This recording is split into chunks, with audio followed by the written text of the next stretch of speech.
দর্শক শ্রোতা, আরও একটি লং ভিডিও নিয়ে আপনাদের মাঝে উপস্থিত হয়ে গেলাম। আমি সাইদুল ইসলাম। তো আমার পেজের সাথে সকলেই থাকবেন। আর আজকে যে ভিডিওটা আপনাদের মাঝে উপস্থাপন করতে যাচ্ছি, এটি কোনো কিছু প্রতিবেদন নয় কিংবা কোনো দিক নির্দেশমূলক বা মোটিভেশন কোনো ভিডিও নয়।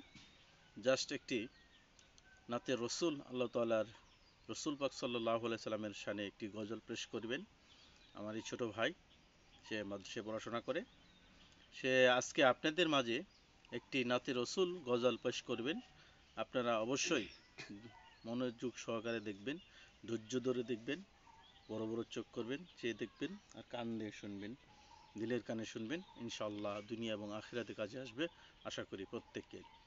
আর ভুল করবেন না ভিডিওটা অন্যের কাছে পৌঁছে দেওয়ার জন্য ছড়িয়ে ছিটিয়ে দিবেন ইনশাআল্লাহ। কীভাবে দিবেন সেটা আপনারাই ভালোভাবেই জানেন আশা করি। তো শুরু করি ভিডিওটা। আর গজলটা পেশ করবেন আমার ছোট ভাই, নাম হচ্ছে আব্দুল কাদের জিলানী। এর আগেও কয়েকবার গজল পেশ করেছিল, আবারও নিয়ে আসছি তাকে।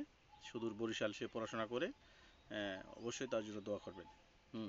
অবশ্যই এখন যে আব্দুল কাদের শোনাবে সেই গজলটা। অবশ্যই কাদের, স্টার্ট করো।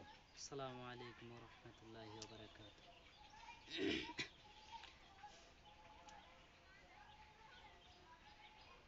অন্ধ বধির ভ্রান্ত কাফির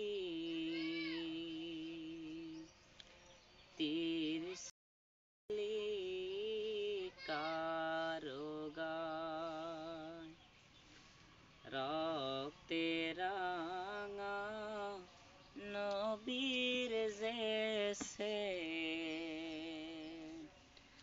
তপ্ত মরুই ভেসে যায়। সৃষ্টি যাকে না করিলে কিছু না হতো এ ধরায়। সৃষ্টি যাকে না করিলে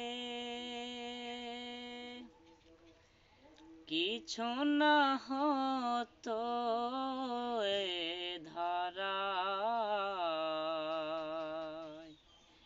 সেই নবীকে করলে আঘাত, সেই